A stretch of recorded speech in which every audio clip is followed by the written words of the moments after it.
Paz do Senhor, meus irmãos, graças a Deus. Hoje, nossa lição de número 5, e o nosso tema é como ler as Escrituras.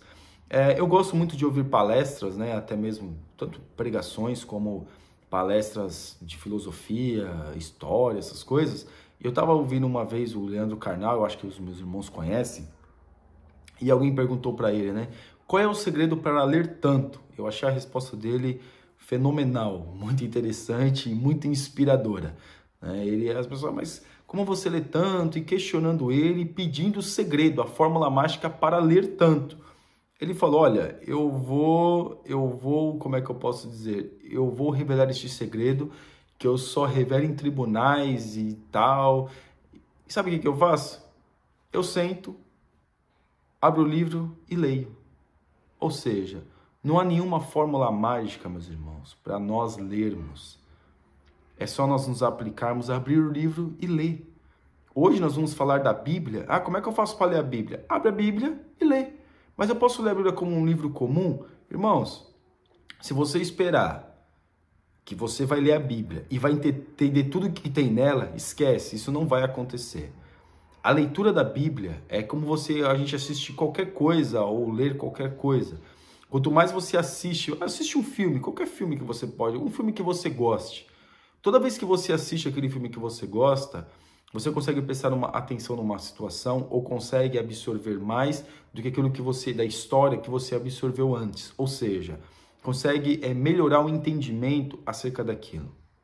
E a Bíblia, quanto mais nós lemos a Bíblia, mais nós entendemos. Mas a Bíblia não é para ser lida, é para ser meditada. Quem disse? Quem disse? Nós temos que ler a Bíblia e meditar na Bíblia. Porque se a gente for ficar querendo só, eu vou meditar, não, meus irmãos, a Bíblia pode ser lida e meditada. O importante é, nós temos o contato cada vez mais próximo com a palavra de Deus. Essa é o que nós temos que ter, essa é a nossa regra, tem que ser a nossa regra de vida. Não é nossa regra de fé somente, é a nossa regra de vida. É ter um contato cada vez mais próximo com a palavra de Deus, seja meditando, seja lendo. Amém? E o nosso textual, Vou ler o textual. E correndo Filipe ouviu o que lia o profeta Isaías, disse, entendes o que lês? O profeta Filipe aqui, o evangelista, o diácono Filipe, ele estava ali num lugar, foi levado para outro e estava correndo atrás do lado da carruagem. E perguntou para o eunuco de Candace, você está lendo que você entende aquilo que você lê? Ele disse, eu não entendo, porque não tem ninguém para me explicar. É claro, a divina inspiração do Espírito Santo, toda vez que a gente for ler a Bíblia, a gente está em constante oração para entender melhor. E tem que ser sempre alguém, de repente, pegar livros para poder tirar as nossas dúvidas, principalmente como regras doutrinárias, para nós entendermos melhor. Então aqui, Filipe aqui, o que ele faz? Ele entra e conversa com aquele eunuco, e ele estava falando no profeta Isaías acerca do batismo, e batiza aquele homem. Por quê? Porque aquele homem tinha um interesse de saber aquilo, qual o fundamento, porque aquilo estava escrito. Nós lemos a Bíblia, achamos difícil demais e depois a gente nunca mais quer ler, porque acha que é muito difícil.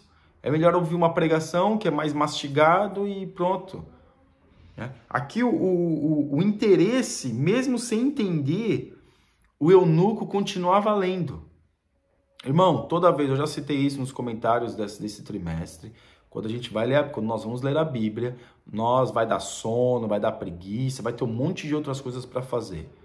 Mas a Bíblia, nós temos que ter disciplina em ler a Bíblia. Verdade prática. As técnicas de interpretação auxiliam na compreensão da Bíblia, mas não são infalíveis.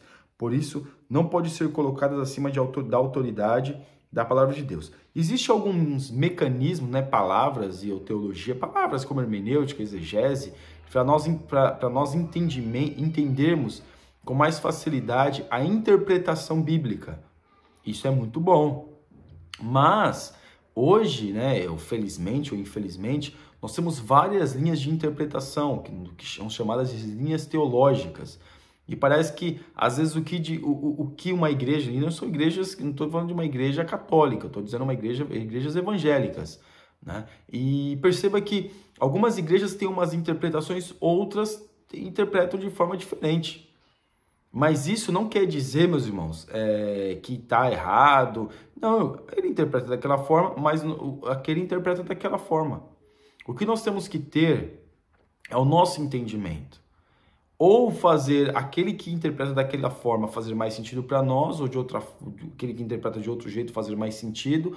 O que nós temos que saber o porquê que ele entende daquela forma. Ah, mas a linha teológica dessa denominação é essa, a linha teológica dessa denominação é aquela. Por que que é assim?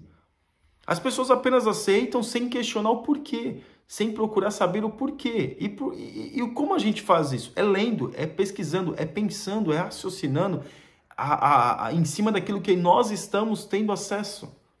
Hoje as pessoas têm acesso a milhares de Bíblias, mas não lê a Bíblia. Infelizmente, nós brasileiros nós temos muita dificuldade com a leitura. Nós não temos uma cultura de leitura. Nós temos que ter essa cultura de leitura. Ah, mas isso é o país e é assim. Mas nós podemos ser diferentes. Podemos ler. As pessoas leem sobre a vida dos outros no WhatsApp, no Facebook, nas redes sociais. Perde mó tempo lendo o que o colega, a pessoa postou, e a fofoca, e não sei o quê. Mas não pega algo que realmente conduz à vida eterna, que faz a pessoa ser melhor como ser humano, que é a Bíblia Sagrada. Nossa leitura bíblica em classe, que está em Atos capítulo 8, versículo 26 ao 30, e o anjo do Senhor falou a Filipe, dizendo, levanta-te e vai para a banda do sul, ao caminho que desce de Jerusalém para Gaza, que está deserto. Nós vemos aqui, primeira coisa, que Filipe, ele foi obediente àquilo que Deus mandou. Vai no lugar que está deserto. Fazer o que no lugar que está deserto? Porque a gente nunca sabe onde nós vamos usar o entendimento que nós temos acerca de Deus. Pode ser em qualquer lugar. Mas para nós usarmos o entendimento que nós temos acerca de Deus, nós temos que ter entendimento acerca de Deus. Porque se Filipe não soubesse aquilo que estava escrito e o porquê que estava escrito, como é que ele explicaria para o eunuco? Como é que ele explicaria para aquele homem? Se nós não temos a palavra de Deus dentro de nós, como é que nós vamos explicar para alguém o que está na palavra de Deus, o que é a palavra de Deus? Se nem mesmo nós que estamos dentro da igreja sabemos para que serve. Eu fico indignado, meus irmãos, de ver pessoas que estão tanto tempo na igreja e não lê a Bíblia. Vai procurar, se qualquer um estiver pregando e falar, olha, abra no livro, não vou nem dizer do livro de Obadias, que é um capítulo só no Antigo Testamento. Abra no livro de Miqueias. Misericórdia.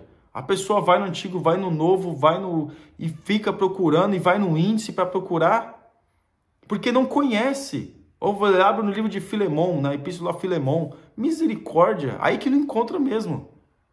Então, meus irmãos, é uma indignação de ver como nós, eu vou dizer até uma crítica que eu faço a nós, a nossa língua, os pentecostais, muitos de nós somos analfabetos de Bíblia, porque nós não lemos a Bíblia. Os outros, né, os tidos como igreja reformada, já tem mais desejo pelo ensino. Agora os pentecostais não têm.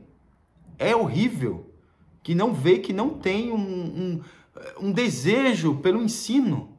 Escola dominical, misericórdia, meus irmãos. Culto de ensino, meu Deus. Você pega uma palavra de ensino na igreja, misericórdia. O povo quer reteté, quer... Eu gosto do pentecostal, eu amo o pentecostalismo, meus irmãos. Eu sou pentecostal. Mas eu não aceito, para mim, eu acho que é uma opinião minha, de não aceitar esse desprezo que nós temos com a palavra de Deus. É um desprezo que nós temos em não ler a palavra de Deus. Ah, mas um desprezo a palavra de Deus. Sim, porque a ordenança é ler, buscar e conhecer a Deus dentro da sua palavra. O que a gente faz? Não faz. Então aqui, se Filipe não tivesse esse conhecimento acerca do porquê que estava escrito aquilo que estava escrito, como é que ele explicaria para o eunuco de Candace? Então ele teve que estudar, ele teve que aprender para poder explicar para o outro. Amém? Aqui na nossa introdução, a leitura e o estudo das Escrituras são um dever e um privilégio. Por isso temos que zelar pelo conhecimento bíblico e estar conscientes da necessidade de aplicar o texto sagrado em nossas vidas. Aqui tem até um versículo de Tiago que nós não vamos apenas ser leitores, mas cumpridores, não apenas ouvintes, mas cumpridores da palavra de Deus. Então veja que essa busca, esse desejo de se inteirar, de buscar a palavra de Deus, de procurar conhecer o porquê que está escrito aquilo que está escrito, tem que ser uma coisa nossa. Ah, mas tem que ser uma curiosidade nossa. Ah, não, mas é curioso para as pessoas. Muitos de nós somos curiosos para tantas coisas. E aquilo que é correto para a nossa vida, nós não somos curiosos. É inacreditável, meus irmãos. Eu sei que hoje é uma crítica, mas é inacreditável, meus irmãos. A gente vê umas coisas que são inacreditáveis. Claro, ninguém é parâmetro para julgar ninguém, mas é inacreditável. Tópico 1. A Bíblia precisa ser interpretada. A importância da exegese, não exegese, né? Como diz alguns pregadores, mas exegese, de a interpretação do texto, de entendimento do texto. Eu sei que a hermenêutica e a exegese ali estão meio que ligados, nós vamos falar sobre hermenêutica, mas o entendimento do texto, qual foi o tempo, em cima de qual cultura, ou por que aquele texto foi escrito, que forma que eu posso aplicar aquele texto. Então essa é uma exegese. E aqui na parte 2, as limitações dos leitores. Nesse aspecto, é preciso reconhecer que toda vez que lemos a Bíblia, estamos interpretando.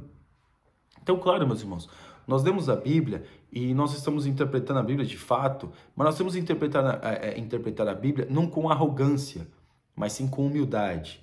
Por que com humildade e não com arrogância?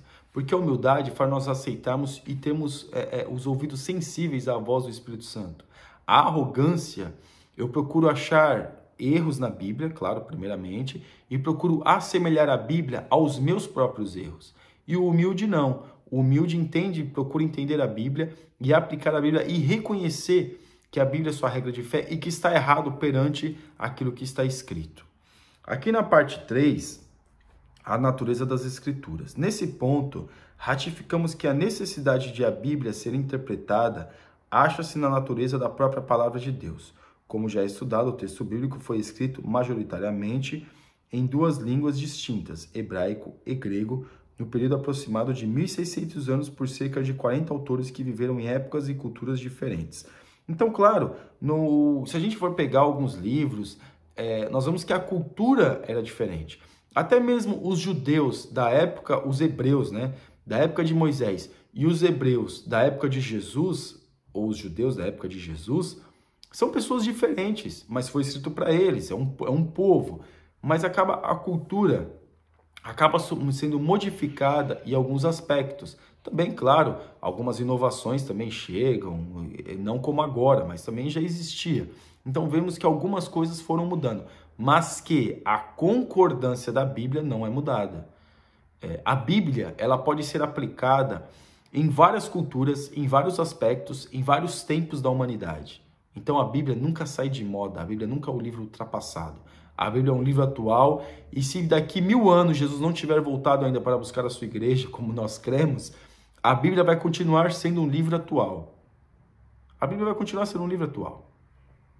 Aqui no tópico 2, pressupostos pentecostais para ler a Bíblia.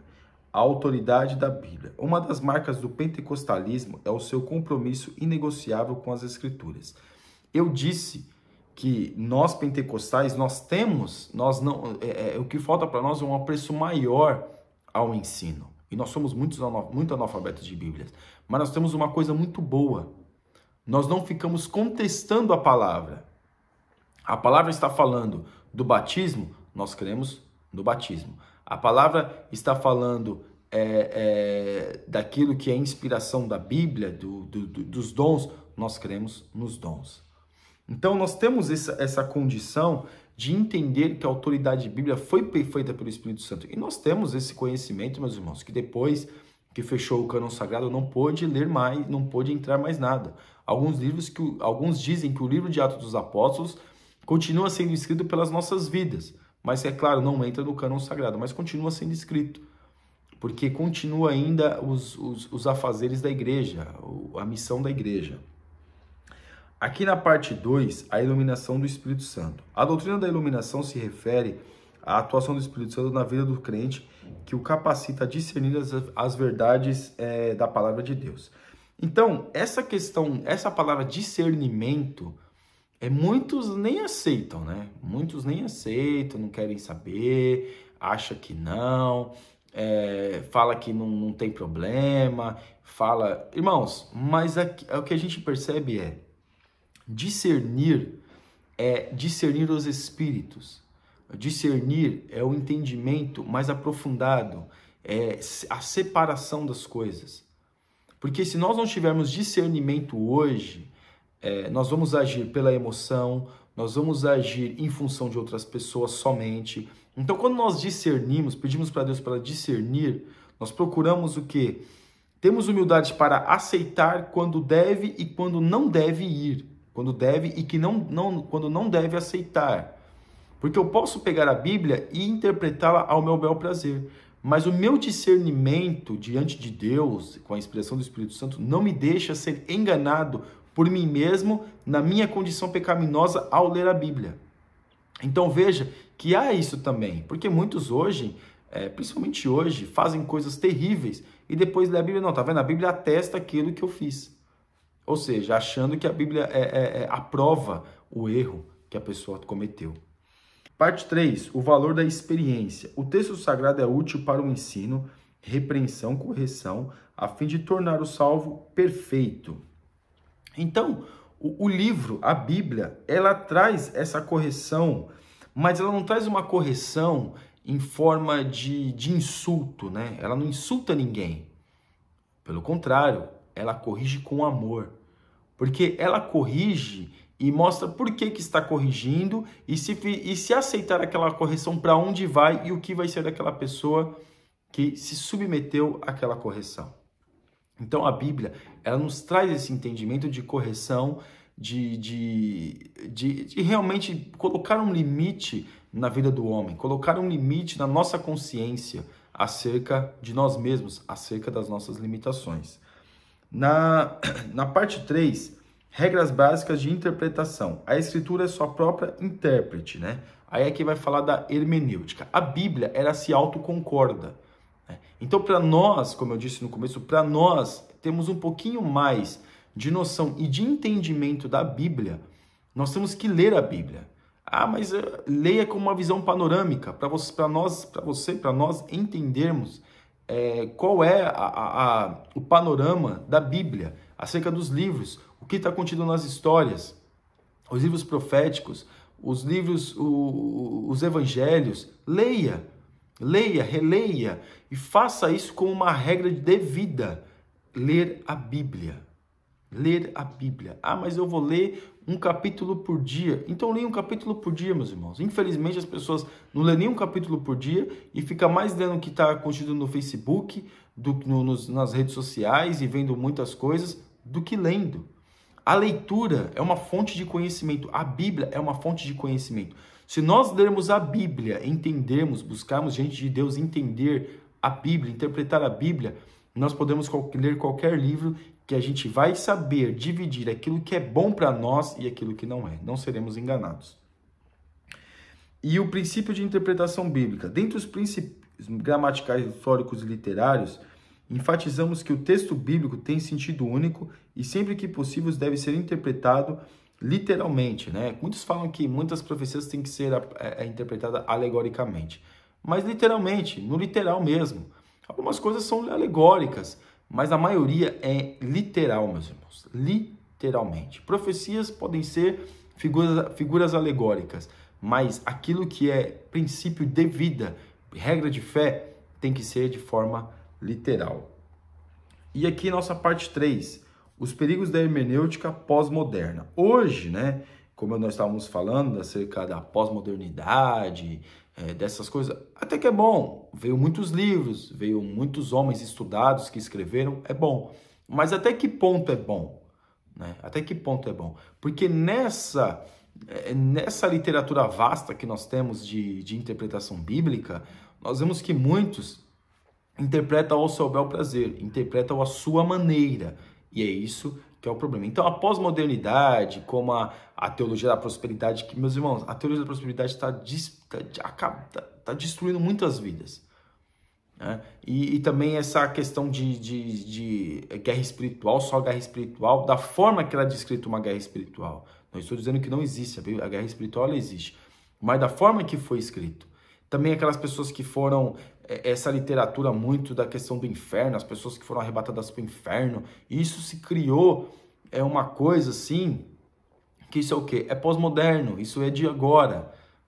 Então veja que algumas literaturas, eu estou até estendendo um pouco essa questão, mas algumas literaturas que são escritos hoje, o irmão que subiu ao céu, o irmão que não sei o quê, a teologia nova, porque agora temos um novo conceito, aí vem um pastor e vem falar que a Bíblia tem que ser analisada outra vez, tem que ser redigida outra vez, porque a Bíblia está ultrapassada, a sua literatura. Irmãos, isso é tudo pós-modernidade. Não estou dizendo que nós temos que ser arcaicos, temos que se vestir como as pessoas na Palestina, na época de Jesus ou na época de Moisés. Não, não é isso.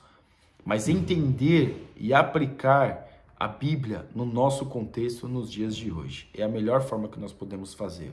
E essas inovações pós-modernas, de cultos que cada vez mais te diferencia, não tem nada de palavra, não tem nada de Bíblia, hinos e muitas outras coisas, que acaba o quê? Ao invés de trazer entendimento e luz para as pessoas, só traz prejuízo espiritual. Amém? Você ainda que não é inscrito no nosso canal, está convidadíssimo a se inscrever, meus irmãos, e que Deus te abençoe em nome de Jesus. Amém?